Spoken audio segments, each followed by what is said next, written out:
life, when you live it forward, it's an art. But when you stop and look back, it's a science. And when you stop and look back, you can see, oh, okay, this is where the dots connected. If I didn't sort of chase that dream of wanting to be a sports reporter, I wouldn't have gone to the Score. But I went to the Score. And then by being at the Score, I met my friend Dave. And then Dave and I made that connection. We're both basketball fans. We decided to start a podcast. Every success, every accomplishment, every victory, there was this red thread of audacity. I could literally go, if I wasn't being audacious, if I didn't take that step, if I didn't decide to interview NBA players, LeBron James and Kobe Bryant, if I didn't do that, then I wouldn't have gone that next step. So everything was connected. And it was at that point I decided I wanted to start a podcast encouraging individuals to be more audacious in their actions. I'm a big fan of trying, so you won't know until you try. And so if I didn't try a podcast, I wouldn't have taken the steps like I talked earlier. I wouldn't have gone point A to point B. I wouldn't have done all of that. And I think those are the ways that we as individuals, we find our purpose. We understand what we're meant to do when we do things. Audley, welcome. I am thrilled to be talking to you. Oh my God, babe. It's so wonderful to connect with you again and chat. And first of all, look, I just love podcasting in general, but then I love podcasting with like the right people too, right? That's a big part of it. And so we had so much fun on my podcast. I was really glad to be here and be able to share in your space on your platform. So thank you for setting us up so we could do this. Yes, I resonate that sentiment and feeling. I had a lot of fun. You're such an awesome and fun person to hang out with, and also bring a lot of wisdom with that fun and excitement and lots of energy. So you host the Audacious Living Podcast. I do. You're also a writer. So tell us everything that you're focused on right now. Well, yeah, thank you. I'm a bit of a storyteller too, so I don't think I can tell it without telling a story. But I've always been this guy that's just been curious about life, and I've always been one who was like, oh well, what does that look like? Well, let's go see, or what does that do? Let's try that. Like I've always, that curious nature been a part of me from a young age, and not even recognizing that. Because I didn't have the language, right? But not even recognize that, curiosity is a form of audacity. I just was sort of going through what I thought was kind of cool or what was interesting to me. And that's how I sort of moved through the world. And my journey started in 2000. So I said I love podcasting. So in 2008, I started a podcast with a friend of mine. And we just, the way it kind of happened was, so we're big basketball fans. To kind of put things in context, we're in Toronto, Canada, right? So in Toronto, Canada, which is a country that's known for hockey. And all of a sudden you got these two guys that love basketball. And so we were oddities right there. And then he was, and I'm this big, tall black guy, and he's a little short, white Portuguese guy. And we're like this odd couple, right? But we love basketball. We were friends. And so we decided to start a podcast. We didn't know what podcasts were. We had no idea how to do them. We just said, let's try. So that, again, that audacious spirit, let's just give it a try and see. And we did this NBA podcast, which was so cool because we talked about NBA basketball. And we did it for about a year, and we got lots of popularity because once you go online, people don't care where you're from. They're like, oh, you talk what I want to talk about. Well, the fact when people learned that we were from Canada, that just made us even more interesting. And it wasn't long after we started that we actually we were able to get credentials to actually be in the locker rooms. So now we're interviewing NBA players. And for two giddy fans, they're like, oh my gosh, like that's a thrill. But what that really did, that whole experience, it really opened up my eyes to kind of what's possible. Like, why not take a chance and see? Again, I didn't have the language of audacity. It was inside of me. And, that podcast ran for about 5 years. And, and then, we're still good friends today, but we went off to do different things. And at the end of that podcast, it was in 2011, there was a Canadian basketball league that was starting up. And 2011 was a significant year because the NBA was on a lockout, which meant that they weren't playing. The teams and the players were fighting over money and they couldn't negotiate contracts. So they had no basketball. At the same time, this new league was starting here in Canada. And I was like, well, if I can't get basketball over here, I'll go over there. Like it, and now I've had this experience of being an NBA credential podcast with all this experience. How do they turn me down, right? And so they accepted me and they took me in, and I started working for them. And there's a lot that's happened, but 6 years, so 6 years after I approached him to be a podcaster, I was eventually appointed to be the commissioner of that league. Now, lots had happened, lots of, so many changes and decisions, also lots, but I'm giving you the abridged version. I now is the commissioner of this basketball league. Again, a thrill. I'm in this leadership position. I'm doing some fantastic things in an arena that totally excites me, that I love and appreciate, and I couldn't be any happier. I was thrilled. I was in the role for a few years and things were moving along nicely. And then suddenly we ran into this thing called the pandemic in 2020. And we all went through it. We experienced the same thing. We all had this loss. And I definitely, like, it hit me like a truck. I was like, whoa, like this thing that I love no longer is there because we don't have these mass gatherings weren't allowed. And I literally remember going through, I will call it a state of depression because I didn't feel good. I was lethargic. I didn't want to get out of bed, but I didn't know what it was. I remember literally I was in a conversation with a friend of mine and I said, ever since I lost basketball, and the moment I said that, baby, it was like, that's it. I don't have basketball anymore. That's why I feel the way I do.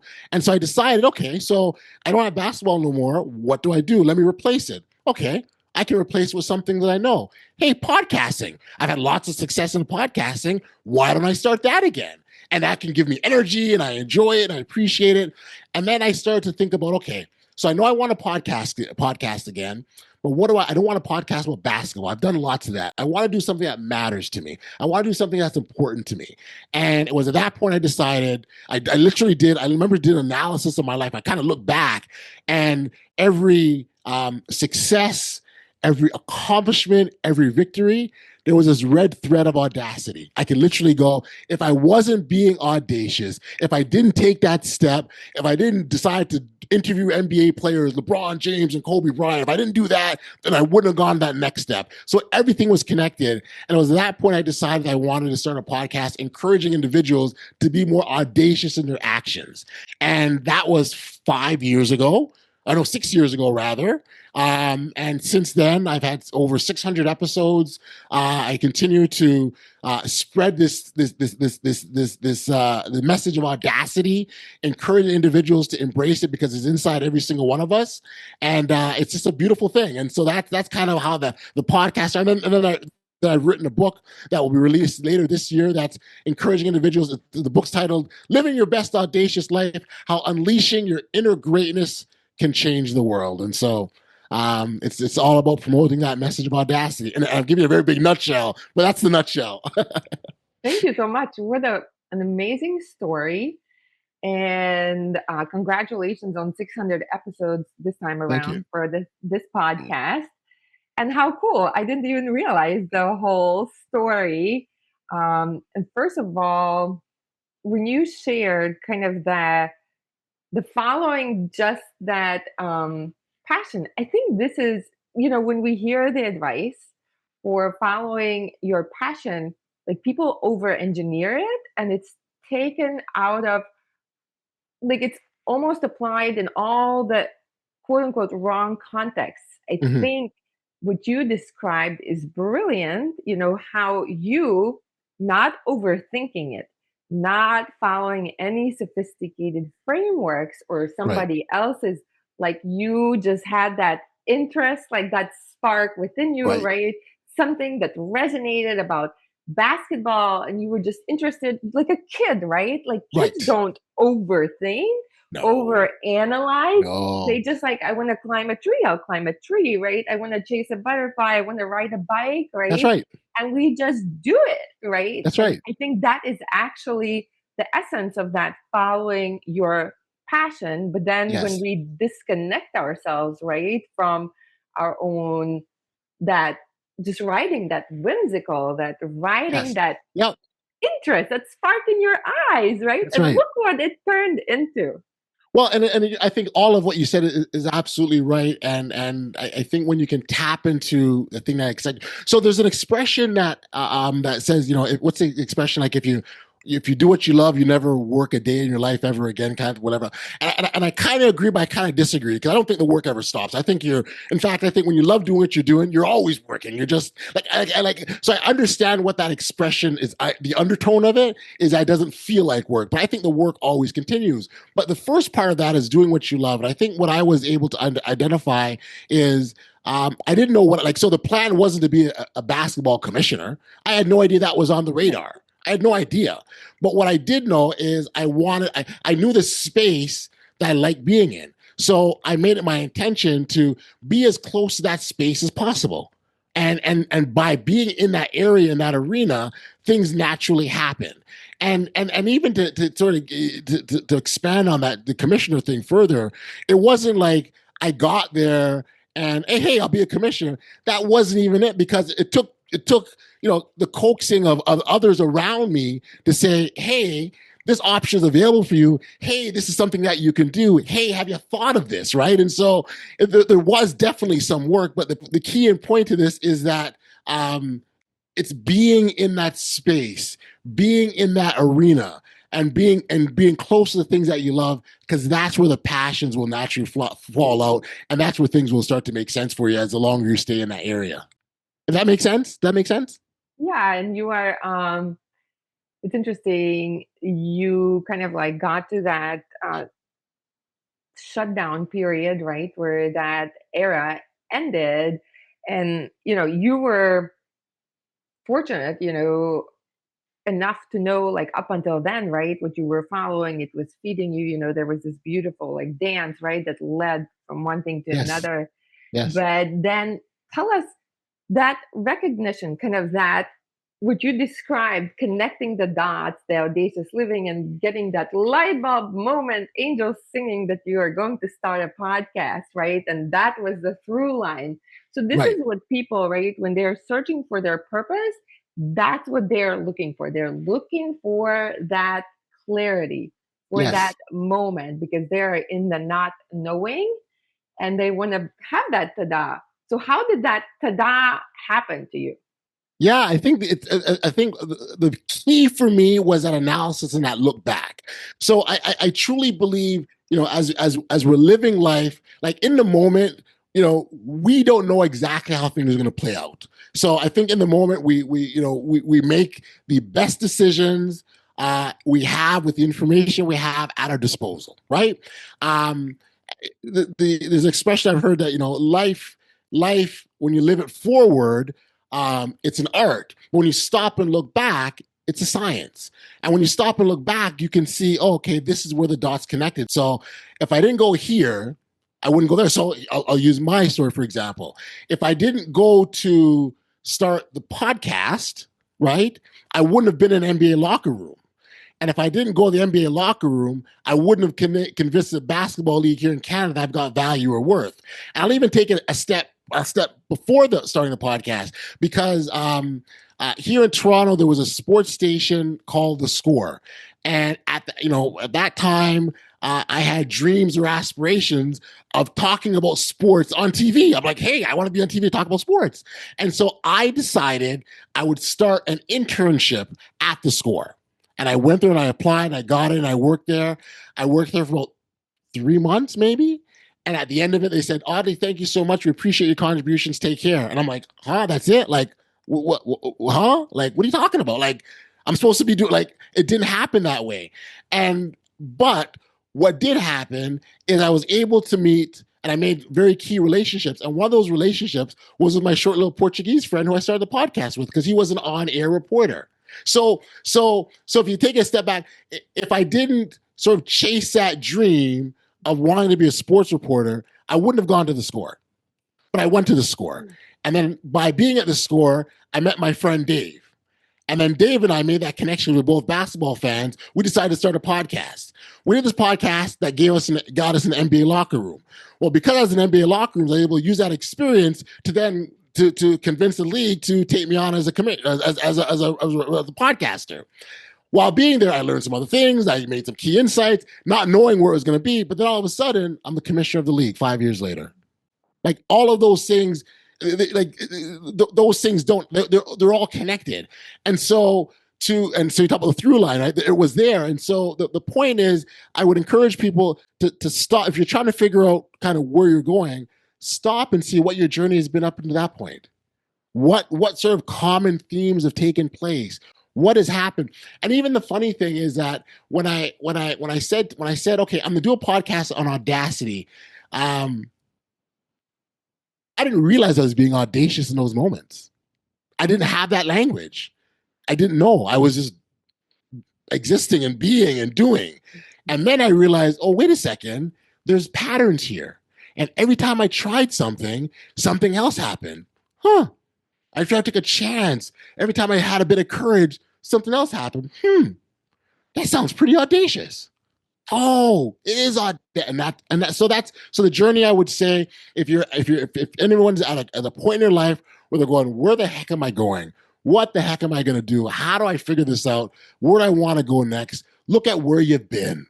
Because along that way, you've learned some things, you've gained some insights, some experiences, some lessons. And now you can take those to help craft the direction that you want to go. And so that would be what I would suggest that people take a look at. Look at their past. There's good stuff there. They not realize it, but it's there.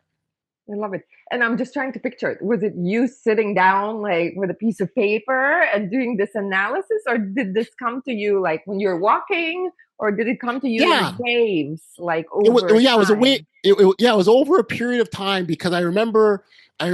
So here, in fact, if I do the math here, so the pandemic was March 2020. It was April, May. In June, I'm going, something's going on. Like June, so I was about 3 months where I was just like, something's going on. It was around July, I'm like, oh, okay, let's do something different. And it took me from July, August, September, October, November to figure it out. The first episode, which is it's funny when I think about it now. My first episode, I released it December 20th of 2020. So it took that in period. So it wasn't an overnight thing. It took several months of me going, and really analyzing and trying to figure out and trying to understand myself. So it wasn't a quick process, but it was an important one that I needed to go through. And we're all different. Some people might be able to, accelerate that quicker, and I needed the time for sure. And I took that time and I figured it out. And not that I took the time because I'm like, well, what's the answer going to be? It's like, so I've got this mess here in front of me. What does all of this mean? And so that's kind of what I landed at. I love it.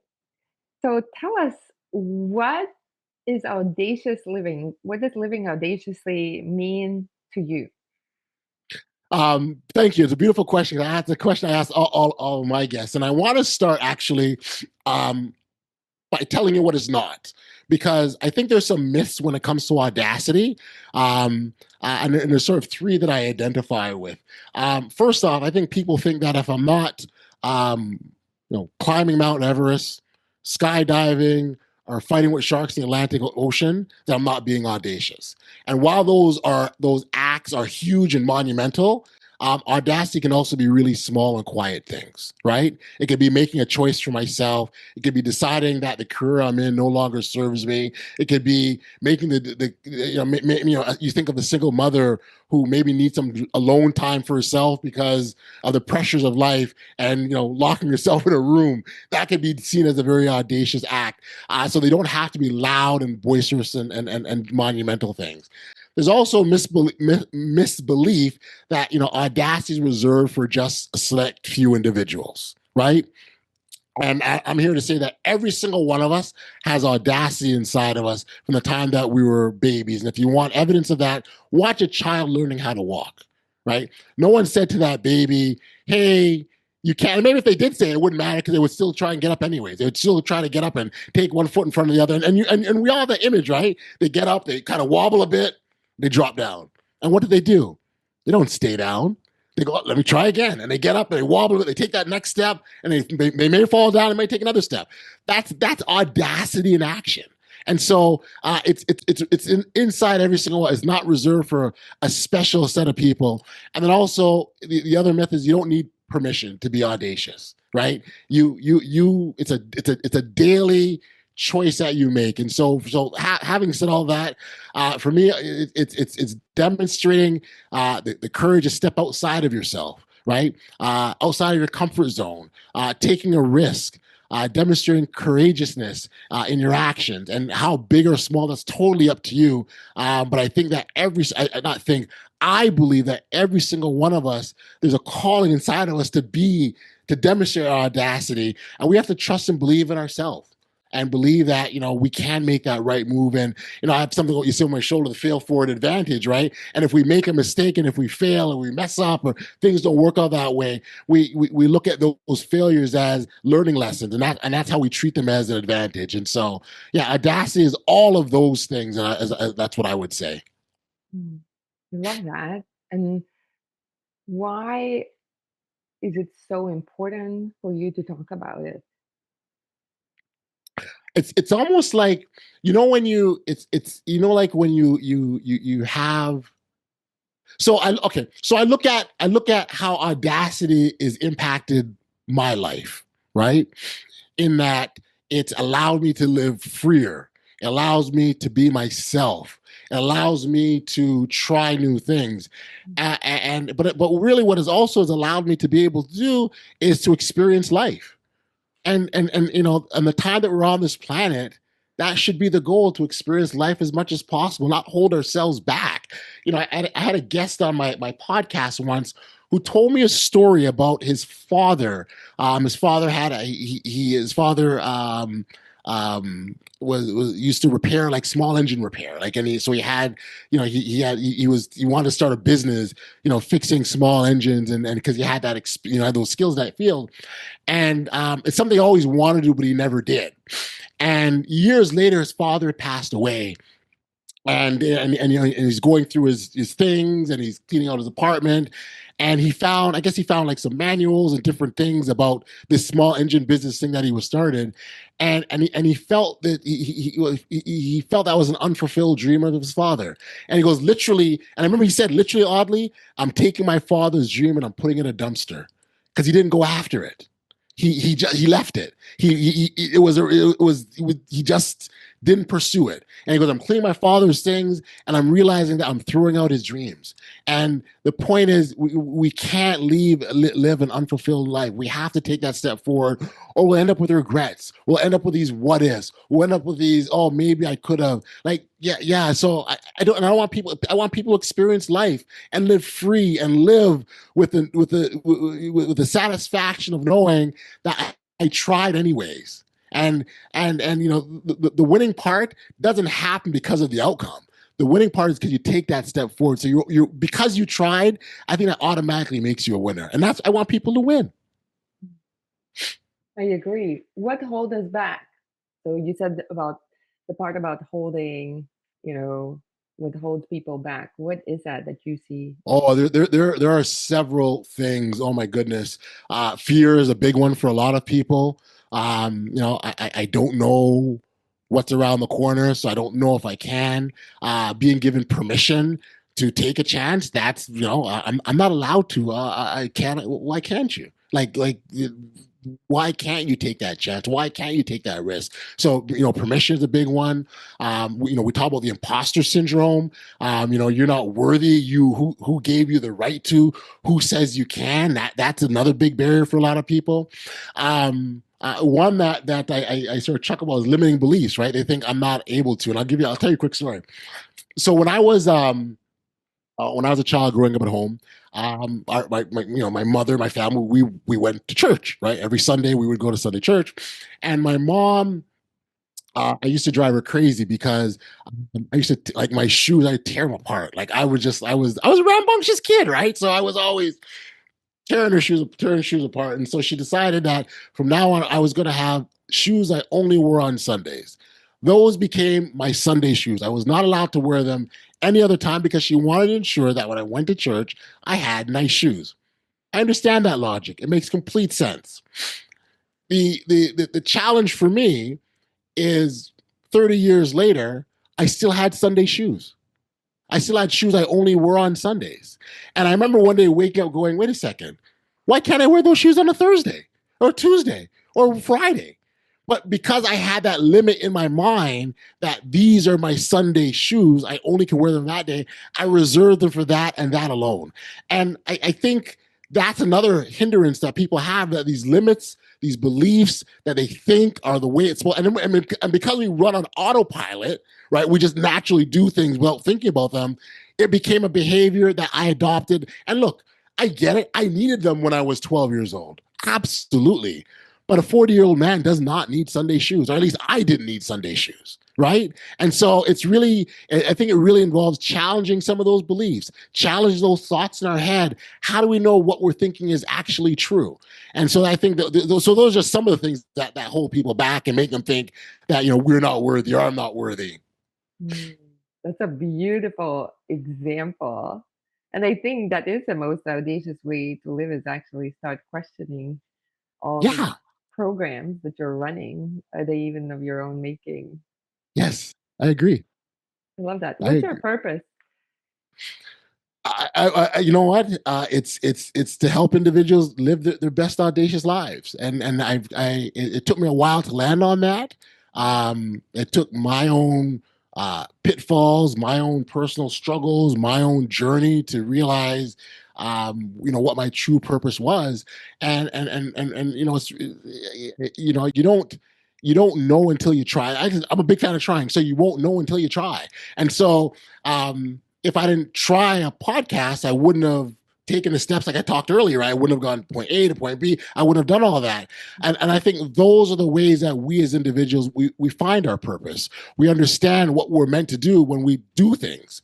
And, and we can make adjustments and course corrections and things along the way. We go, oh, you know what, this is a help, and maybe I'll try this differently. Maybe, as we go through life. But I think it's really important that once we land on the things that that fire us up and bring us joy, we get that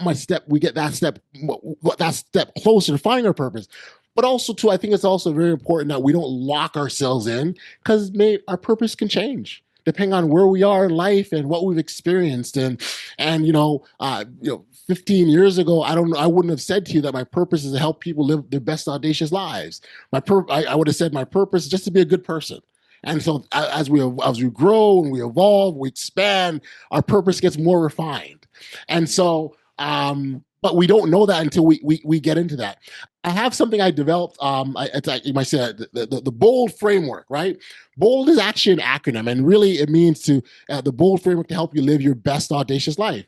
So the B in that framework stands for better than yesterday, and the concept is on continuous improvement, always learning. Yes, that mountain that you climbed last week was fantastic, but there's a bigger one tomorrow that you can go after. So why don't you go after that mountain? And that way you're always challenging yourself. The O in that framework stands for outlast adversity, meaning that there's always going to be challenges in life. We're not gonna, we're not gonna live a problem-free life, but it's incumbent on us to get past that, outlast the adversity, because on the other side of that is where our greatness lies. The L in that framework stands for live your truth, and it's tied in directly to being authentic, being who you are. So I can own my journey, own what's on my pathway, then it belongs to me. And so whatever happens, I can say this was mine. And then lastly, the D is disrupt the norm. And it's really about being your own trailblazer, right? So everyone is going this way. Why can't you go that way? No one says you have to follow the path. Inventors, look, anyone who's invented anything great, the light bulb, the car, the plane, they had to go off the beaten path. And when I developed that framework, it really was about saying this is how you can live your best audacious life. If you're always learning, you're getting past troubles, you're being true to who you are, and you're being your own trailblazer, then you can help others live their own audacious life. And so when I sort of look at my purpose, when you ask my purpose is really about encouraging that bold framework in people, because again, we all have it inside of us. We just need to believe, light that spark, and then go take action and go. I love that. And yeah, another part of audacity, like going on your own path, that takes a lot of audacity, because the whole, like, when we don't know our purpose, when we Yep. are, it's because 90 plus percent are going with the path of whatever the others are doing. Yeah, And that's where it takes tremendous amount of courage and audacity it to do does. this. It does. It does. Mm. It's not an easy. It can be a lonely journey. We can be by ourselves. Um, but again, you're taking that step anyways, and trusting in that you're taking that right step. And even if, and there really isn't a wrong step, because even if you take that step and it doesn't give you what you want, you learned a lesson from that experience. And I truly believe that you don't fully make a mistake unless you walk away with it from an experience without the lesson. So if I've gone through something and I have not learned anything, I made a mistake. That's where I made the mistake. But if I picked up along the way, then there's no harm done, man. I've made it. Okay, I've learned something. I'll do it better next time. And give yourself that permission to do better next time. And it sounds like the framework, but also the podcast started in part of you looking for your own reinvention or your own continued purpose. I don't know reinvention. I think it was an uncovering of who I am, right? So in the second chapter of my book, it's called The Roots of Audacity, and I actually take a step back and look at my own personal life to realize that it was always there. I just didn't realize it. And I looked at my parents, right? So they emigrated to Canada in the 70s to start a new life. That in itself is audacious. That by itself, and the immigrant stories. I have so much tremendous respect for anyone that leaves their home behind to start life somewhere else in the unknown. Tremendous amount of audacity to do that. And and that's what that's what my parents did. An interesting thing happened in my upbringing is when my parents came here. They unfortunately split up shortly thereafter, and so at the age of 6 months, that's when my parents split, and I didn't know my father. So I grew up my entire life with no pictures, no images, no insight, not very or very little insight to who my father was, outside of the fact that I shared his first name, Audley. I'm Audley Jr. and he was Audley Sr. And it wasn't until I became a father of myself and my daughter was about 6 months old that he resurfaced. And I, I remember, just a wave of excitement because I'm like, wow, now I get some insight into who I am. Like I have all these things that make me up, but I know the story of my mom, and when I look at when I look at both of my parents, I make total sense. Like I am, without question, I make total sense. And my mom is a ball of fire at the age of 83. She said to me a few weeks ago, she said at the age of 83, she said, my best days are ahead of me. That's how she lives her life. That's the kind of excitement she lives her life. She recently got into YouTube. So now if she wants to learn something, she looks it up on YouTube to figure it out. And it's hilarious to see, but that is her. And so that part of me totally makes sense. And then I look at my father, because the interesting thing about him was when he resurfaced in my life, we started to establish a relationship. And then 3.5 years later, he passes away. At the time that he came to seek out his son, he knew that he was sick, and he knew that he didn't have much time, and he wanted that reconnection. Now, here's the thing: it's really easy. It's really easy when there's a period of time that passes, and we say, "Yeah, it doesn't make sense to reconnect.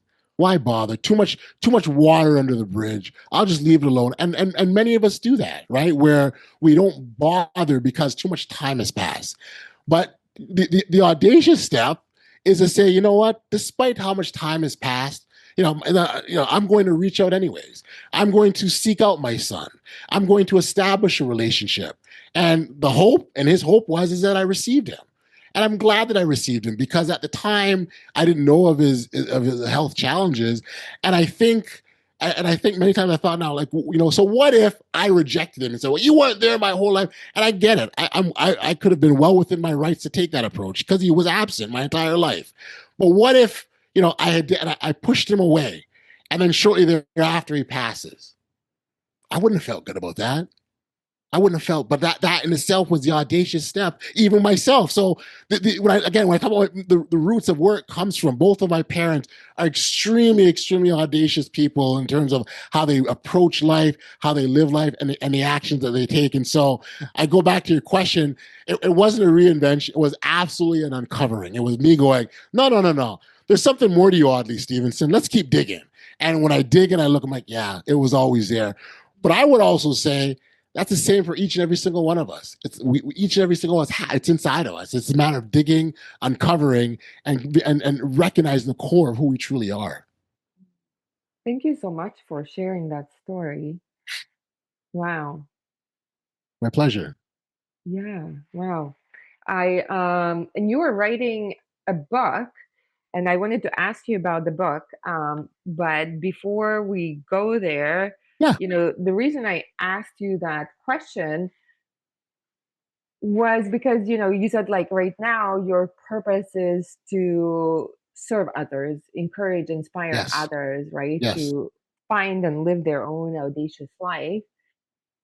And I feel like we are almost conditioned that we have to have this purpose that is outside, right? Externally focused. And that's why I wanted to kind of, I think I read it in the description of your podcast, and how did it really originate? Because people kind of have this almost pressure that they have to save the world, or their Right. purpose has to be always about others. Mm. And, that can trip people up or keep Yeah, them. no, and I hear your point, and it starts with us though. If you think of the on a flight when they give that instruction that if there's a change in cabin pressure and the oxygen mass Mhm. drop, right? They say put it on yourself first before you and say this to a mother, right? Put your mask on yourself before you attend to your child. That's difficult for a mother to be able to do. Like you want to give to your children and make sure they're safe, but if I'm not good, if I'm not where I need to be, I can't help others. And so I think it starts with us first. And then from that point, we can able to turn to others and say, okay, all right, now here's how I can help you. And I think that even tells a more powerful story because we can use our journey as part of the way we help people, right? Like it's really easy to think that when you're going through a challenge or a problem, nobody on the planet has any idea what you're dealing with, what you're going through. They think that their problem that they're going through is unique to them and them alone, right? That's right. It's easy to think that way. But then all of a sudden, when you hear someone say, yeah, you know what? The same thing happened to me last week, but here's what I did, and here's how I got over it, and just do this, and you'll be fine. Like that's so empowering, right? And obviously sharing is an important part of that. But the point though is that if we're dealing with what's impacting us as a starting point, and then we can help others by the sharing of our stories. And so yeah, I'm a big fan of sharing, but yeah, we do have to look at ourselves first. I love that.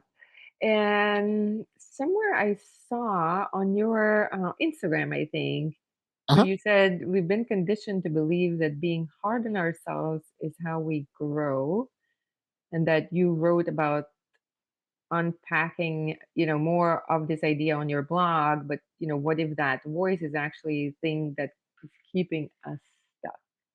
Yeah. Yeah, it's true. Like I think we have to exercise grace for ourselves. We really, really do. We have to be gentle with ourselves, be kind to us, exhibit love to to self-love on a regular basis. Because life isn't easy. Like, I was talking to someone earlier today and he said, how are you? I said, good, I got no complaints. And he goes, oh wow, like that's good. I don't hear that from a lot of people. And I said, but hold on, let me just correct you. I didn't say life was easy. I didn't say I didn't have problems. I didn't say that, that things are golden. I'm human like everyone else. I go through stuff. But at the end of the day, I've got this tremendous amount of gratitude. I can wake up every day and attack the day with this ferocity and audacity that the things that happen, the bad things and the unfortunate things, okay, they are what they are. So life is like a series of hills and valleys, right? On the top of the valley, on top of the hill rather, there's joy, there's satisfaction, fulfillment, all the things that get us excited. But as time goes, we go in that valley, and that's the dip. And it's icky stuff. There's negativity, there's disappointments, regrets, all the negative stuff that we don't like. Well, I think we need to make it as a goal to get out of that valley as quickly as we can, so we can go back to the top of the hill and celebrate. And because the longer that you stay there, the harder it is to get out of there. So I'm not saying I don't get in the valley. I just don't stay in the valley. And that's why I would encourage people not to stay in that valley. And that's where the grace and the love and the self-compassion comes in. How did you notice for yourself that being harsh on yourself?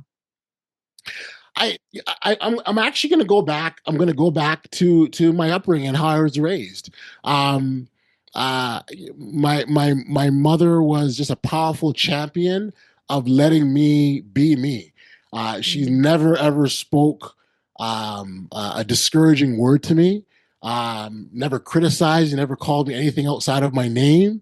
And she allowed me to just explore life and be me. As much as it drove her crazy, because without question, I did drive her crazy. In fact, we joke because I was saying that a really good message to parents is that because all kids have that one thing that drives their parents crazy. Kids can get their parents off the deep end quicker, get their parents off the deep end quicker than anyone else, right?